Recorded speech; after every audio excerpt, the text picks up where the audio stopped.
भारत माता की, भारत माता की, भारत माता की, वंदे वंदे वंदे।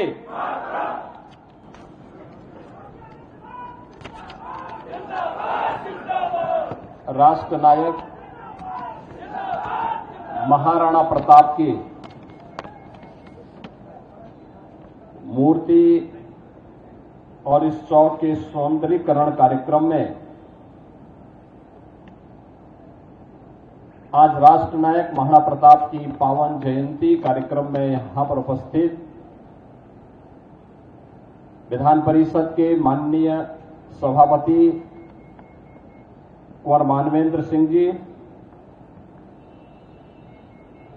उत्तर प्रदेश सरकार में मंत्रिमंडल के मेरे वरिष्ठ सहयोगी, अत्यंत हमारे बुजुर्ग और वरिष्ठ मंत्री श्री सुरेश कुमार खन्ना जी, श्री स्वतंत्र देव सिंह जी, श्री राकेश सचान जी,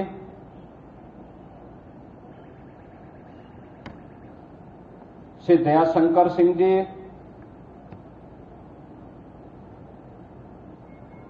आचार्य शांतनु महाराज, माननीय मंत्री श्री मयंकेश्वर शरण सिंह जी, दिनेश प्रताप सिंह जी, माननीय सांसद श्री ब्रजलाल जी, माननीय सांसद श्री संजय सेठ जी, पूर्व मंत्री श्री जयप्रताप सिंह जी,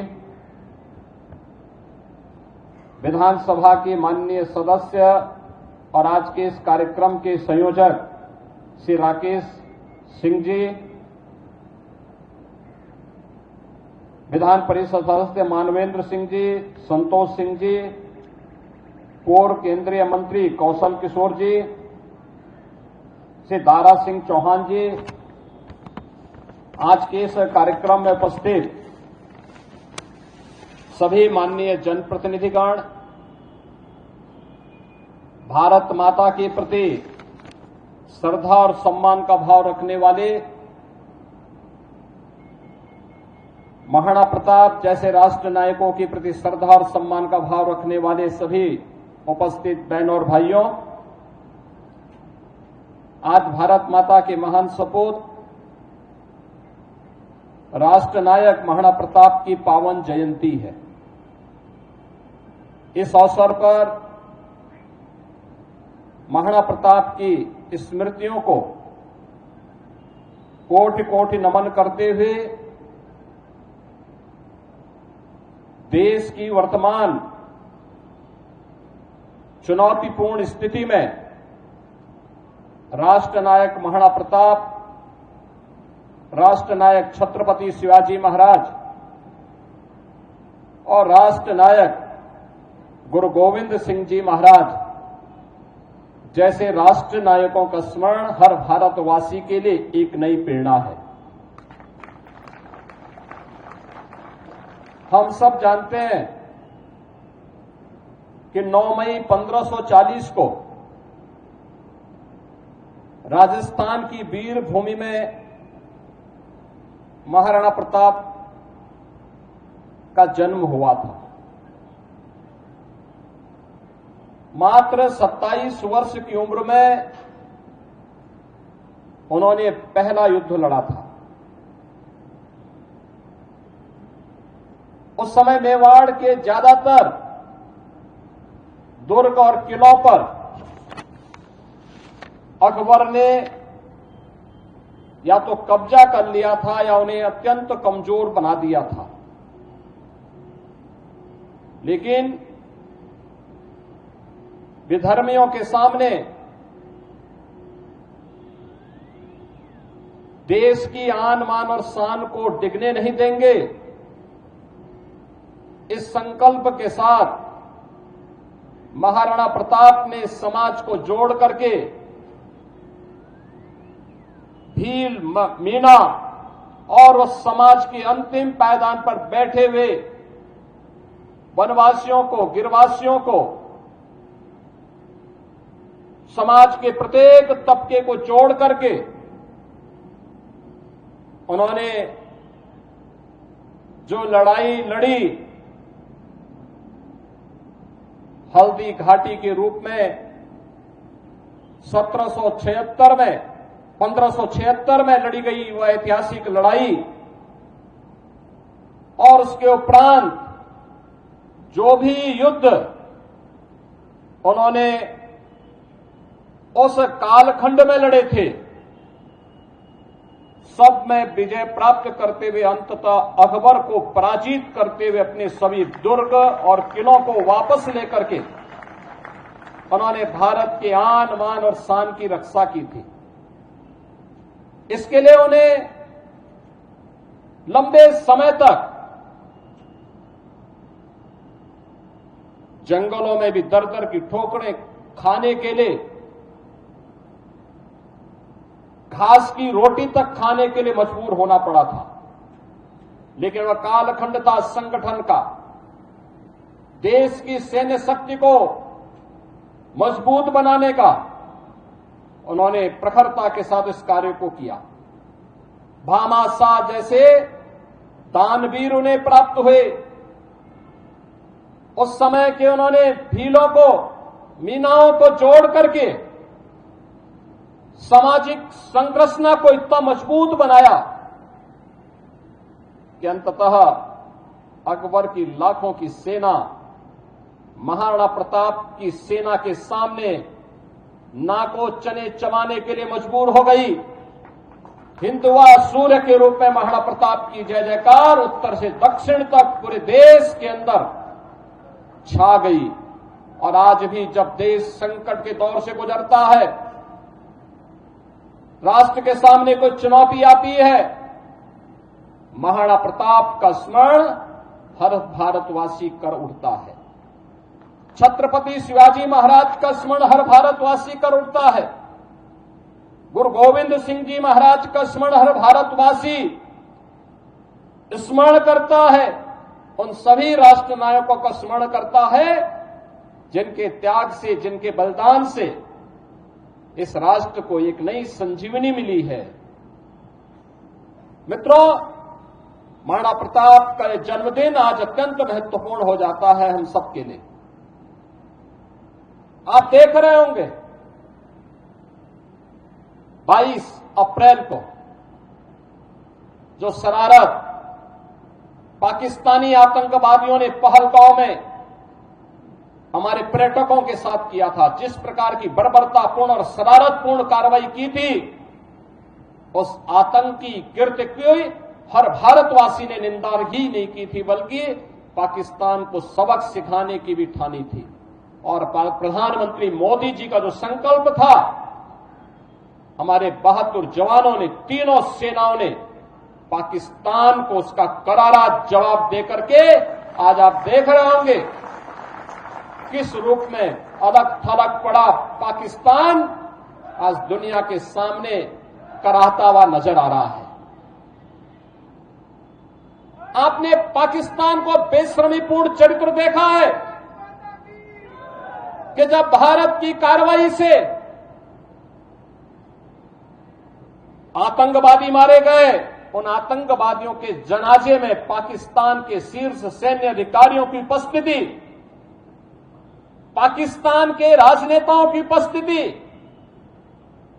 दुनिया की आंखों को खोलने वाला होना चाहिए कि पाकिस्तान आतंकवाद को प्रश्रय ही नहीं देता, बल्कि आतंकी गतिविधियों में सीधे सीधे लिप्त है। और उसकी संलिप्तता इस बात को दिखाती है कि पाकिस्तान अब अपने वजूद के लिए जूझता हुआ दिखाई देगा।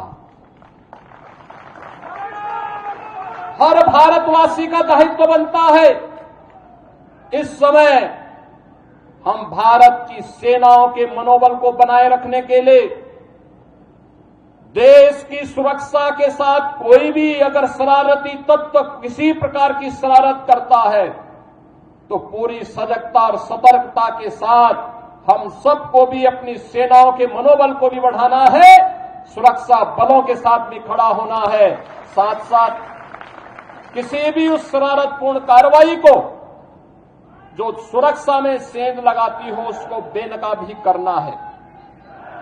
तमाम प्रकार की शरारतें होंगी, सोशल मीडिया के माध्यम से तमाम प्रकार के अफवाह भी फैलाने का प्रयास होगा, लेकिन इन सब की परवाह के बगैर हमें देश से, केंद्रीय नेतृत्व से, आदरणीय प्रधानमंत्री जी की ओर से जो भी जिस भी प्रकार का मार्गदर्शन प्राप्त हो, पूरे देश को एक स्वर में प्रधानमंत्री मोदी जी के नेतृत्व में, उनके यशस्वी मार्गदर्शन में कार्य करना है।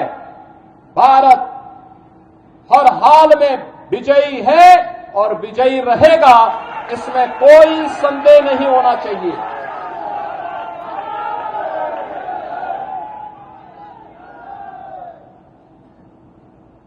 बहनों और भाइयों, महाराणा प्रताप की जयंती हम सबको एक नई प्रेरणा प्रदान कर रही है। हर भारतवासी इस चुनौतीपूर्ण समय में भारतीय सेना के साथ उनके मनोबल को, सैन्य अधिकारियों और पूरी सैनिकों के साथ कदम से कदम मिलाकर के सहयोग करने के लिए तत्पर होगा। इस विश्वास के साथ मैं धन्यवाद दूंगा